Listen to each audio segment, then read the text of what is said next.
চায়ের সাথে কিছু মুচমুচে না হলে সন্ধেটা ঠিক জমে না। আজ বানাচ্ছি এমনই এক মজাদার আলু পেঁয়াজের স্ন্যাক্স যা মুখে দিলে দারুণ ফাটাফাটি স্বাদ লাগে।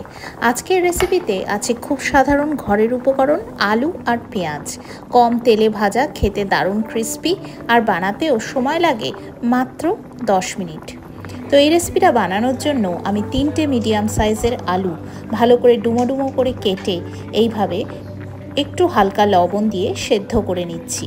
সেদ্ধ করার পরে তারপরে একটা স্কিওয়ার স্টিক বা যে কোনো একটা কাঁটা চামচের সাহায্যে আমি চেক করে নিচ্ছি যে আলুগুলো ভালো করে সেদ্ধ হয়েছে নাকি। তো হ্যাঁ, আলুগুলো খুবই সুন্দরভাবে সেদ্ধ হয়ে গেছে। এবার একটা কাঁটা চামচের সাহায্যে একটা মিক্সিং বলে খুব সুন্দরভাবে এগুলোকে আমি ম্যাশ করে নিচ্ছি। আর এই সময় আমি বলে রাখি যে আলু শুধু খেতেই ভালো নয়, শরীরের জন্য বেশ উপকারী।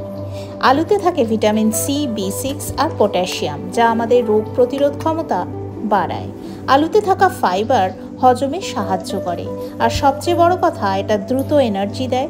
সন্ধ্যার সময় 1 কাপ চায়ের সাথে একদম পারফেক্ট। তো এই ম্যাশ করা আলুর মধ্যে আমি দিয়ে দিলাম স্বাদ মতন লবণ আর হাফ চা চামচ মতন গোলমরিচের গুঁড়ো। যারা আজকে আমার ভিডিও প্রথমবার দেখছো তাদের বলি, আমি হলাম সৌমি, কানাডার থেকে। আমার চ্যানেল প্রবাসী সৌমি রান্নাঘর যদি তোমরা এখনও সাবস্ক্রাইব না করে থাকো, তাহলে আজকের ভিডিওটা দেখে ভালো লাগলে লাইক, শেয়ার, কমেন্টও করো, আর সাবস্ক্রাইবও করতে ভুলো না। আর সাবস্ক্রাইব করে পাশে থাকা বেল আইকনটা প্রেস করে দিও, যাতে আমি যখনই কোনো নতুন ভিডিও দেবো তোমরাই যাতে প্রথমে গিয়ে দেখে নিতে পারো। আর আমার পুরনো সদস্যদের most welcome back to my channel. আজকের ভিডিওটা দেখে ভালো লাগলে একটা লাইক, শেয়ার, কমেন্ট করে দিও। তো এবারে আমি এই আলুর মধ্যে যে লবণ আর গোলমরিচ দিলাম, তার মধ্যে দিয়ে দিলাম একটা গোটা পেঁয়াজ চপ করে রাখা। সেটা খুব সুন্দরভাবে এর মধ্যে দিয়ে সব কিছু উপকরণ হাতের সাহায্যে ভালো করে মিশিয়ে নিলাম।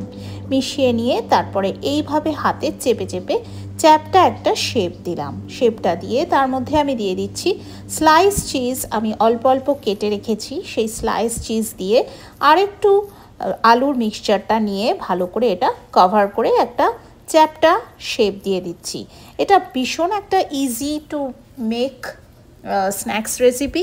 যদি তোমার হাতে একদম সময় না থাকে অথচ কিছু চটপটা খেতে ইচ্ছে করছে, সেই সময় কিন্তু এই রেসিপিটা একদম বানিয়ে নিতে পারবে। আর দেখো, বাড়িতে থাকে এমন জিনিস দিয়ে কিন্তু রেসিপিটা পুরোপুরি বানানো। তো এইভাবে আমি 5টা এরকম চপের মতন গড়ে নিয়েছি। তোমরা যে কোনো শেপ দিতে পারো, আর চিজটা চাইলে এখানে স্কিপও করতে পারো। অ্যাড করলে বেশ একটা সুন্দর একটা ফ্লেভার কিন্তু এটাতে এসে যায়। তো এবারে এটা আমি একটা বেকিং শিটের উপরে রেখে আরেকটা বেকিং শিট দিয়ে চাপা দিয়ে বেশ কিছুক্ষণ ফ্রিজে রেখে দিয়েছিলাম। বেশ 20 মিনিট মতন ফ্রিজে রেখে দিতে পারলে খুবই ভালো হয়, বাইন্ডিংটা তাহলে খুব সুন্দরভাবে হয়ে যায়। আর ফ্রাইয়ের পরেও কিন্তু খেতে দারুণ লাগে, একটা মুচমুচে একটা সফট টেক্সচার আসে। আর যদি তোমাদের হাতে এটাকে ফ্রিজে রাখার মতন টাইম না থাকে, তাহলে ডাইরেক্ট গড়ে নিয়েও কিন্তু ভেজে নিতে পারো। তো এবারে একটা ফ্রাইং প্যানকে গরম করে খুব হালকা করে আমি 2 চামচ মতন, চা চামচের 2 চামচ সর্ষের তেল ফ্রাইং প্যানের মধ্যে দিয়ে দিলাম। তারপরে তেলটা যখন বেশ কিছুটা গরম হয়ে গেছে, তখন এর মধ্যে আমি প্রত্যেকটা এরকম আলু টিক্কির মতন দেখতে যে চপগুলো আমি করে রেখেছি সেগুলো আমি দিয়ে দিচ্ছি একটার পর একটা। খুব একটা বেশি অনেক তেলে ভাজার এগুলোকে দরকার নেই, যেহেতু আলুটা সেদ্ধ করাই আছে, সেই জন্য হালকা শ্যালো ফ্রাই করলেই কিন্তু একদম দারুণ স্বাদের তৈরি হয়ে যাবে। তবে কি মিডিয়াম আঁচে ফ্রাই করতে হবে। একদম বাড়িয়ে যদি আমি ফ্রাই করতে যাই তাহলে কিন্তু ধরে যেতে পারে, তাই গ্যাসটাকে মিডিয়াম ফ্লেমে রেখে একটু টাইম নিয়ে এটাকে করে নিতে হবে। আর সত্যি কথা বলতে 10 থেকে 15 মিনিট টাইম লাগে এই রেসিপিটা তৈরি হতে। তোমার চা হতে হতে এই রেসিপিটা একদম ডান হয়ে যাবে।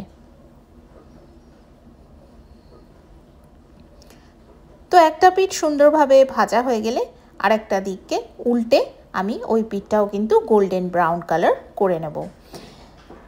সবাই কিন্তু একবার অবশ্যই এই রেসিপিটা বাড়িতে ট্রাই করো। এটার জন্য জাস্ট তোমার লাগবে 2 কি 3টে আলু আর একটা বড় সাইজের পেঁয়াজ। তোমরা চাইলে এর মধ্যে কাঁচা লঙ্কাও অ্যাড করতে পারো বা নিজেদের ইচ্ছে অনুযায়ী আরও অনেক কিছু কিন্তু অ্যাড করে এটাকে কাস্টমাইজ করতে পারো। আমি জাস্ট আলু আর পেঁয়াজ দিয়ে সহজভাবে এই রেসিপিটাকে করে দেখালাম। তো দেখো আমার টিকিগুলো কিন্তু খুব সুন্দরভাবে কি সুন্দর ফ্রাই হয়ে গেছে, আর দেখতেও কিন্তু খাসা লাগছে, আর খেতে অপূর্ব অসাধারণ হয়েছিল। তাহলে আর দেরি কেন, এই সহজ অথচ দারুণ মুচমুচে আলু পেঁয়াজের স্ন্যাক্সটা বানিয়ে চাটাকে হাতে তুলে নাও। আর যদি ভালো লাগে অবশ্যই ট্রাই করে কমেন্ট করে জানিও কেমন লাগলো। রোজকার ঘরোয়া উপকরণ আর রোজকার খাবারে একটু স্পেশাল টাচ আনার জন্য চ্যানেলটা কিন্তু সাবস্ক্রাইব করতে একদমই ভুলো না। তো বন্ধুরা, এই দেখো চপ কিন্তু পরপর রেডি হয়ে গেল। আর অবশ্যই কিন্তু এটার সঙ্গে আমি বানিয়ে নিয়েছিলাম একটা ডিপ, যেটা তোমাদেরকে আমি এর পরের অংশে দেখাচ্ছি। আমি কিন্তু মেয়োনিজটা অ্যাভয়েড করি, তো মেয়োনিজের পরিবর্তে আমি কি স্বাস্থ্যকর ডিপ ইউজ করেছি সেটাও একটু পরে তোমরা দেখতে পাবে। তার আগে দেখো চপগুলো ভাজা হয়ে যাওয়ার পরে আমি এর ওপর থেকে ছড়িয়ে দিচ্ছি অল্প একটু সাদা তিল। সাদা তিল কিন্তু শরীরের জন্য ভীষণই উপকারী। আর তোমাদের কাছে যদি সাদা তিল না থাকে বা তোমরা যদি অ্যাড না করতে চাও তাহলে এই স্টেপটাকে তোমরা স্কিপও করতে পারো। এখন এই চপটা খাওয়ার জন্য আমি একটা ডিপ বানিয়ে নিয়েছিলাম, আর সেই ডিপটা বানানোর জন্য আমি নিয়ে নিয়েছি 4 টেবিল স্পুন হাং কার্ড বা ঘরে পাতা টক দই জল ঝরানো। এবারে তার মধ্যে আমি দিয়ে দিচ্ছি 2 টেবিল চামচ টমেটো কেচাপ আর বেশ কিছুটা ব্ল্যাক পেপার পাউডার বা গোলমরিচের গুঁড়ো। তারপরে আমি এর মধ্যে ছড়িয়ে দিচ্ছি ড্রাইড বেসিল লিভস বা শুকনো তুলসী পাতা। এটা যদি তোমাদের ঘরে অ্যাভেলেবেল না থাকে তাহলে তোমরা স্কিপ করতে পারো, আর যদি মনে হয় তাহলে এই জায়গায় তোমরা অরিগ্যানো আর রেড চিলি ফ্লেক্সও ইউজ করতে পারো। দিয়ে এটাকে খুব সুন্দরভাবে এটাকে আমি মিক্স করে নিচ্ছি। মিক্স করেই দেখো রেডি হয়ে গেল এই চপটার সাথে খাওয়ার দারুণ সুন্দর একটা ডিপ। আর আমি একটুখানি শসা স্যালাড হিসেবে কেটে নিয়েছিলাম, আর সঙ্গে চা তো অবশ্যই ছিল।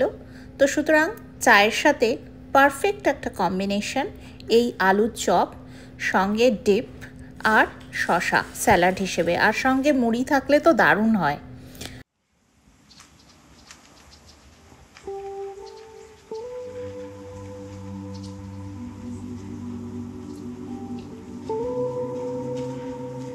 তো বন্ধুরা, আজকের ভিডিওটা আমি এখানেই শেষ করছি। তোমরা খুব ভালো থেকো, সুস্থ থেকো, সুন্দর থেকো, সকলকে নিয়ে ভীষণ আনন্দে থেকো। আর অবশ্যই কিন্তু সঙ্গে রেখো আমার চ্যানেল প্রবাসে সৌমি রান্নাঘর, দেখতে থাকো।